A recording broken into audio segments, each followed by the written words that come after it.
Like it or not, April Fool's Day is the one day of the year that brands have carte blanche to go feral, gaslight us, and terrorize us on the internet. And from breast milk mayo to ranch-flavored soda, this week I'm sharing all of my April Fool's favorites and flops from Adland. Happy Friday, Carnies, and welcome to The Daily Carnage Show. I'm Shannon, I'm a digital marketing strategist at Carney, and I'm your host. So grab your coffee and let's get started. It's only right that I open the show with the April Fool's stunt that got me. Yes, I got, but in my defense, it was like 6 a.m. and I had just opened my eyes when I see on Instagram that Molly Baz has announced a limited edition breast milk mayo. We know Molly has her own flavored mayo brand called Ayo, and they've been in the news recently for a new restock. So when this new flavor popped up on my feed, I naturally stopped scrolling. In the caption, Molly says that she's a super producer of breast milk and that she had collected over 10 months of surplus to create a new flavor called breast milk areoli. And yes, I hear it. I know it's ridiculous. But you have to remember that Molly Baz has marketed nearly her entire motherhood journey. In October, she worked with formula brand Bobby, and she was featured breastfeeding on a billboard in Times Square, which was actually a deliberate callback to an incident that happened months before when her previous billboard promoting lactation cookies for Swell was controversially removed from Times Square, which then set off a whole conversation in the advertising world about how we censor women. And Molly, for her part, has been pretty outspoken about breastfeeding and formula feeding and postpartum and nutrition. At this point, she's really become more than just a food influencer and positioned herself as somebody willing to work with brands at the margin and collaborate to break down societal taboos. So maybe you can kind of see the rhetorical jump here. Really, it's just a very good joke, but I am a little concerned about my media literacy, so I will be reflecting, which had me wondering how many other marketers got by an April Fool's campaign this year. So of course I polled our 25,000 newsletter subscribers, and over a third, 36%, said that they too were bamboozled by a stunt this year. And that's saying something because marketers have seen it all at this point. So props to Molly Baz. It's rare that an April Fool's campaign makes you stop and think. So Blackweek is a forum and an annual conference that's committed to diversity and equity in media, advertising, tech, and entertainment. And ahead of April Fool's Day, Blackweek rebranded to Blank Week. On March 31st, Walter T. Gear III posted on LinkedIn announcing that after careful deliberation and consideration of the current climate, Black Week would now be Blank Week. And he linked out to the Instagram and the conference landing page, which all got new branding. It looked legit, and people started reaching out with empathy and support and understanding. But Gear says that other folks reached out to him privately to express their anger and disappointment, accusing him of bending a knee to political pressure. The point here is that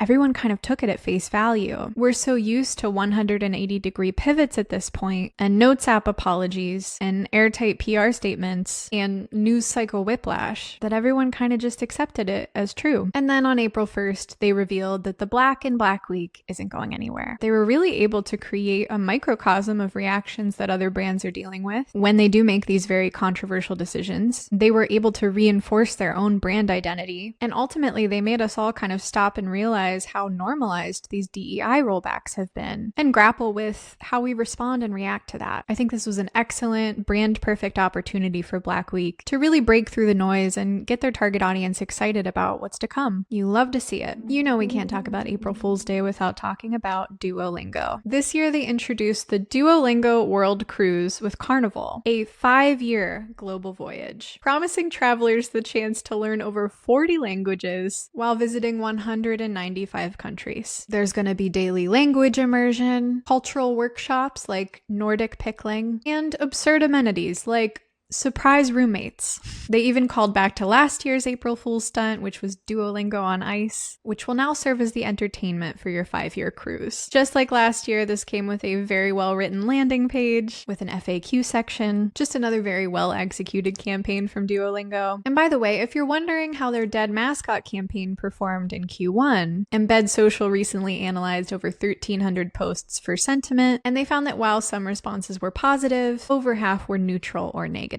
So maybe spare your mascot a little while longer. If you're acting too chronically online and you find yourself using brain rot lingo in the comment section, you may get told to touch grass. This is an insult. It means you're out of touch with reality. And this year, 2 separate brands leveraged this meme for an April Fool's Day campaign. So Yahoo drops the Yahoo Agricultural Interface on TikTok Shop, which is a grassy keyboard. To which someone replies in the comments, Yahoo exists? And then dbrand, which makes device customization products, launches their own Touch Grass collection, wherein they too are wrapping gadgets in artificial turf so that users can touch grass without ever stepping outside. But in the case of dbrand, these skins are all fully functional and they're expertly made using electrostatic flocking, whatever that is. And they even laser cut the edges to prevent the polyethylene strands of grass from shedding. So if we're gonna do the whole who wore it better, I'm gonna have to give it to dbrand. At the end of the day, they just gave this treatment a full send. Now, we can always count on our Better For You soda besties to have a good time. For their prank, Poppy collaborated with It Girl beauty brand Tower 28 to bring us SOS Rescue Spray, which is a soda-flavored facial mist that you can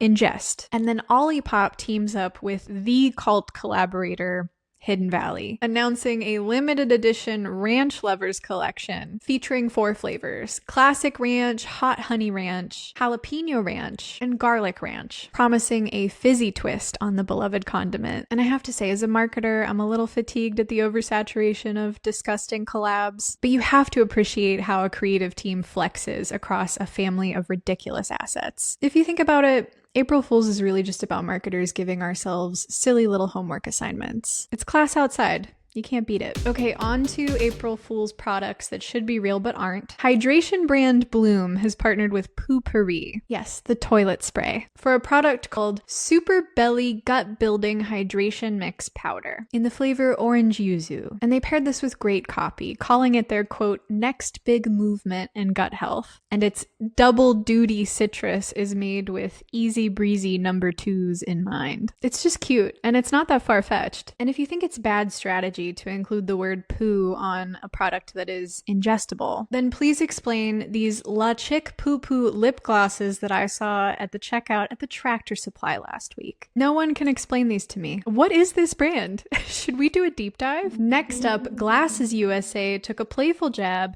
at people who use their clothes to clean their glasses. They announced a clothing line made entirely of microfiber so that your entire outfit can double as a glasses cleaning cloth. And it's kind of a shame it wasn't real because it was passable as streetwear. Who am I wearing? Glasses USA, babe. I love that one. I was the target audience. It was me. Okay, this one made me laugh out loud. I certifiably LOL'd. Canva spoofed for us a familiar video trope. That is the self-indulgent founder who comes to us sharing a purportedly groundbreaking new feature for his tech, and this is Canva's foreground remover. We all know that background remover is a community favorite. That's because the most powerful design move is the art of subtraction. So we challenged ourselves to think bigger, to think back to front. And we realized that behind every great person is a great background. And so I'm excited to announce the foreground remover, a revolutionary new tool that finally puts the background in the spotlight. Design is about balance, clarity, and decluttering visuals. For too long, backgrounds have faded into the background. The B-roll is so good. You gotta see it. Moving on. Winemaker Josh Sellers, a brand which can famously take a joke. If you remember, the brand went viral last year for having an unfancy wine name, Josh. And remember, it's not Josh wine unless it's sourced from the Josh region of California. Anyway, Josh Sellers worked with furniture brand Joss and Main to announce a fake collection of furniture that comes pre-stained with red wine rings. And before you clock me, that is take 43 of me trying to say red wine rings. Red wine ring. Red wine ring. No notes on this. It's perfect. And also kind of chic. Okay, this is a podcast by a marketer for marketers, so I try not to be too mean here. But lovingly, with love, I hold your hands when I say this to you, Lipton iced tea. Your April Fool's campaign was a stinker this year. You silly goosed too close to the sun. Okay, on March 18th, the brand announces that they will be discontinuing their beloved peach flavor. And everybody's like, WTF, my summer and life is ruined. Someone even commented, what else is there? Are they talking about the product catalog or existence? We're freaking out. And reminder that this is March 18th. We are at this point weeks away from April Fool's Day. But the next day, the brand comes back and says, it was just an early April Fool's joke. But the post is in this mysterious first person, which says, don't worry, I've got your back. What do you mean? Like, it's giving narcissist. One of the top user comments was, I cried when you took it away and I cried when you brought it back, which I think really sums up the sentiment here. If you're gonna play on April Fool's Day, play nice. Don't take something people love away just to give it back and call yourself a hero. Nobody wants to be in a toxic relationship with their iced tea brand. Okay, it's finally time to revisit an ad from the past. And today we're only setting the time machine to 2016, when a certain April Fool's prank by Google goes terribly wrong. It was called the Gmail mic drop, and it was intended to be a playful feature. Basically, they added a little mic drop button next to the send button in your Gmail. And if you pressed it,